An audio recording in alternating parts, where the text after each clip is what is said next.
How to start up a small business with little money, you ask? I'm going to show you how to make it happen. Okay, so back in 1993 again, when I had my card store, prior to being able to even buy that card store, I was basically buying baseball cards and collecting them with my brother and with one of my good friends at the time. And that's basically how we were building, in a sense, our future business. I recommend, if you're trying to look to start a business with little money, that first you start with an actual game plan to get some money. And here's why. You're going to need some money, just basic money, for just registering your business and having a little bit of operating capital just so you can start out. Everything in business is going to cost you money. And so just the setup fees are going to cost something. And I don't want that to scare you. I just want to make sure that prior to you getting into business, that you actually take the time to save up some money. So here's a couple options that you could do. Prior to having my baseball card shop, I was working for a local grocery store at the time called Price Chopper here in the greater Kansas City area. So Price Chopper at the time, this is back when minimum wage was, I think, $4 an hour, was probably paying me $4, maybe $4.25, $4.50 an hour, something like that. And I was living at home because I was a teenager. And so it was very easy for me to save my money because I didn't have the daily, monthly, annual expenses that you have when you're out on your own. So I wasn't having to pay rent, utilities, or for food or anything like that. My parents were paying for that. So it was a very crucial time in my life that instead of just spending my money on a bunch of unnecessary stuff, I was able to actually save my money. Now, instead of saving my money in my particular case, I spent it on baseball cards, which were more like an investment. So it wasn't like I was spending it. Say you go out and you eat a meal that you don't need to eat, like a steak and lobster dinner or something like that, where it's very expensive. That's an unnecessary, expense that you don't need to be spending money on. Once you spend that money, it's gone. It's finished. But let's say in my case, I was buying baseball cards. I was buying, rookie cards, which are players' first year's cards, just so that I would speculate and say, I think this player is going to do good in the future. I think, as a great example, back in the early 90s, Shaquille O'Neal was doing really well and his rookie cards were very popular. So I would invest into Shaq rookies and things like that. And I would hold on to them. And even, football players, I would buy football cards and even baseball cards, obviously. And so many other cards, we would watch the players, we would watch how good they were, how many home runs they were hitting, things like that. And so we would invest our money into those cards. And then over time, a lot of those cards would go up in value. So our money, in a sense, was making money. So you might not be in the baseball card business. You might be saying, I don't know anything about baseball cards. It's not my trade. So what do I do if say I'm working at a restaurant and I'm waiting tables, or I'm helping out and I'm building decks on the side, right? I've got a friend that owns a construction business and we do construction work and things like that. So how do I get ahead? I don't have a lot of money to invest. So what do I do? So step one is you really need to write down on a piece of paper every single one of your monthly expenses, what you're having to spend money on every single month. And I want you to eliminate everything that you absolutely don't need, okay? Now, some of the things are going to be really difficult, but you're going to have to make sacrifices if you want to get a business with little money. You're not going to just wake up one day and money's just going to fall in your lap. You're going to have to sacrifice. So here's some examples. I'll just name a couple examples here. Let's say you go to Starbucks every day because you love your Starbucks coffee. Well, they've got great coffee, but maybe that's an expense that you need to get rid of, and maybe you need to buy coffee cheaper and bring it home and brew your own coffee at home. An average Starbucks might be $5 or $6 or $7 for one cup of coffee if that's what you're getting after tax. And in 30 days, if you're doing that once a day, you might spend $150 to $200 a month just in coffee.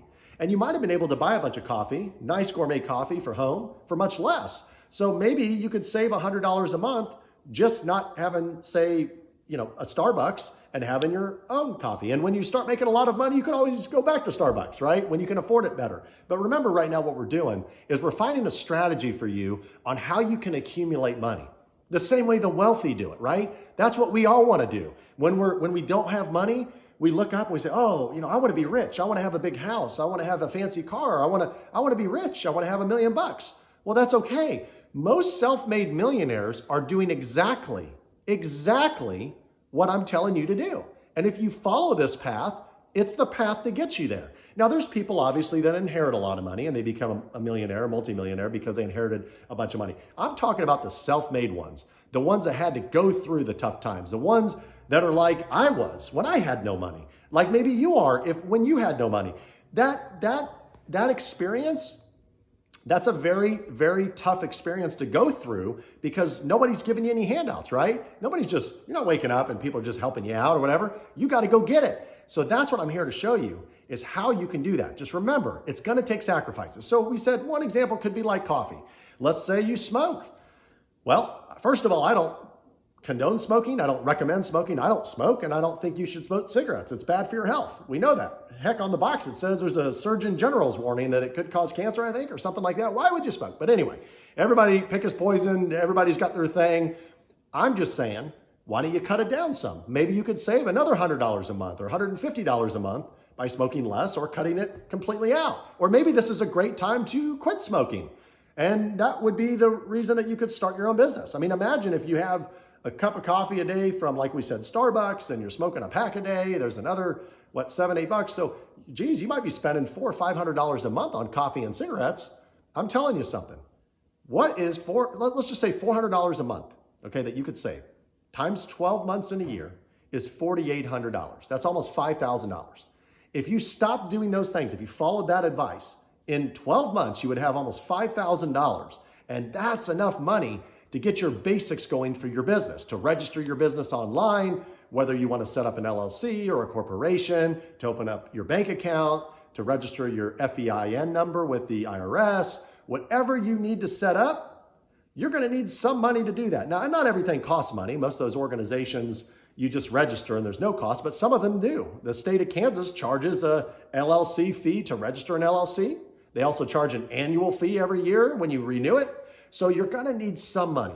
And even if you want to start your business at home, maybe you need to buy a new computer. Maybe you need to buy a desk. There's a lot of things that you need to buy for your house just so you can have an office set up. And then you can look into, and this is a whole nother video, get with your CPA. You can actually, if you have an office at home, there's a tax benefit, a tax write-off that you can get for having your home-based business at home. Look into that and check with your CPA. They can explain it in more detail. So we're going back to how we can start a business with little money. The simple answer is, first, sacrifice. Go on a 6-month or 12-month or 18-month plan that you're going to do two things. You're going to sacrifice things that you absolutely don't need after writing them all down on a piece of paper, okay? And the second thing you're going to do is you're going to work harder. You're going to work more hours. That's number 2. You need to put in more time. So if you're only working 40 hours a week, forget about it. I'm telling you from my experience, I don't know any self-made entrepreneur that is crushing it, that every single day they wake up is just dominating and doing well and growing their business and everything like that. I don't know any self-made entrepreneur that's just working 40 hours a week. You've got to eat, breathe, sleep your business nonstop. Be thinking about how you can improve when you wake up, when you're making that coffee. You're thinking about what your plan of attack is for the day and how you can grow the business and new ideas and new ventures, new products, new employees, new staff, new expansion. There's so many things. You have to keep doing that. And I'm going to tell you, if you're not doing it, there's a lot of people in your industry that are doing that. And remember, they're going to beat you because they're putting in more time. They're putting in more work into their business. It's like anything. The more you work at it, the better it becomes. The best athletes in the world work the hardest, and they still work the hardest, even though they've made it to the top. They might play in the NBA. They might play in Major League Baseball. They might be a soccer player, right? All these soccer players have played soccer since they were like 5 years old or younger, and they've played every day, kicking a soccer ball, learning new tricks, working on their defense, everything. Nonstop. So if you want to be that in business, you have to have the mind of a professional athlete and how they got there. And they got there by sacrificing. They got there by outworking their competition. That's what you're going to need to do. And here's the beauty. We've talked about this in another video. When you work more hours, it's incredible how much more money you can save during the course of a month. Because if you're out on your own, let's say you're married and you have a couple kids and you're like, well, I have a lot of expenses. Well, if you're only working 40 hours a week and you're living paycheck to paycheck, how are you ever going to get ahead without working more? I mean, you don't have a choice. You have to work more unless you're happy working 40 hours a week and you're happy where you're at financially and you're okay living paycheck to paycheck for the rest of your life. If that sounds like a terrible plan, then keep listening, because I think that's why you're here. You're here because you want to have the better life. You're here because there's so much more out there. And I'm here to tell you that the world is infinite. We create our own reality. You have a choice to be one of those elite. You can become rich. It's up to you. Nobody's going to give you handouts. They weren't giving me handouts. They're not going to give you handouts. Go get it. So we were talking about working only 40 hours a week. Let's imagine that you worked 50 hours a week, okay? So that's 10 more hours per week in the course of a month. We'll just say a month has 4 weeks. You're working now 40 hours a week more. Here's the beauty. As long as your expenses, your monthly living expenses stay the same, and you're not a spendthrift because you have more money, you're out there buying stuff that you don't need, more unnecessary stuff, going to those restaurants that you don't need to go to. Well, just think for 1 second. If you were making an extra 40 hours a week worth of income and you put it all away in a savings account, you didn't touch it, how much money would you make per month additional? And you might say, well, in my day job, they only let me work 40 hours a week. So go get another job. Go get a second job. Go help a friend out. You know, there's tons of friends that have businesses. Ask them for part-time work. Maybe they need you an extra. Maybe they only need somebody part-time 10 or 15 hours a week. Go take that job. Now let's go back to the math. We said 10 hours a week. What if you put in 15 more hours a week or 20 more hours a week? Yes, again, you're sacrificing. That might be, for now, less time with the family, less time with your friends, less time to go to a sporting event. I get that, but I sacrificed that to get to where I'm at today. And you need to do the same thing. That's the proper direction, because as time goes on, you've cut out a lot of unnecessary stuff. So that's already made you more money, okay? So you're already making more money at the end of the month. And now you're working more hours per week, and you're taking all that additional money that you're making from those additional work hours and you're putting it away because you know that you want to use that money. That's going to be your seed money to bootstrap your company. That's how you start your company all on your own with your own money. That's how you do it. So let's act. I'm going to be reasonable here. I'm going to say you're working somewhere between 15 to 20 hours a week more than you were full time. So that would be 55 to 60 hours a week. It's really not that hard, especially if you're willing to work 6 days a week. It really comes down to about, 10 hours, 10 hours a day, 6 days a week. Or maybe you work super hard and you work 12 hours a day, 5 days a week, so you can have your weekends. Maybe that's what you want to do. So now you're working 60 hours a week instead of 40. That's 20 hours a week more. Times 4 weeks in a month is 80 hours a week.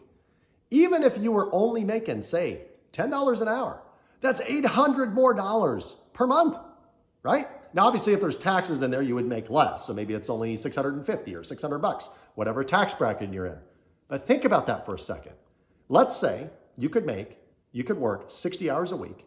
That's an extra 20 hours a week, and you were making only $10 an hour, okay? Now, you're gonna have $800 a month more. If you remember, by saving on coffee, by saving on, we were using an example of don't smoke, your cigarettes, whatever. Say we were able to save you $400 a month there, and with other stuff. And now we're able to save $800. You're able to make $800 a month more because you're working 60 hours a week. Now, in a month, you're saving in your savings account for your business $1,200 a month. Conservatively, we'll just say $1,000 after taxes or something like that. $1,000 in a year. You've saved $12,000.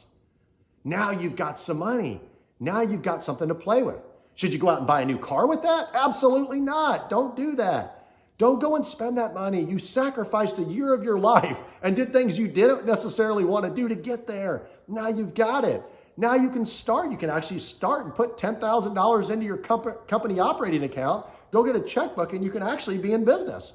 Now, you can't get into like a brand new car dealership, right? That takes millions of dollars, but you're not looking to get into that. Your business might only cost a few $1,000s. So in summary, can you start a business with little money? Yes, that's the answer. You absolutely can. I did. However, it's going to take a lot of sacrifices on your part to get there. Until the next video, thanks for watching.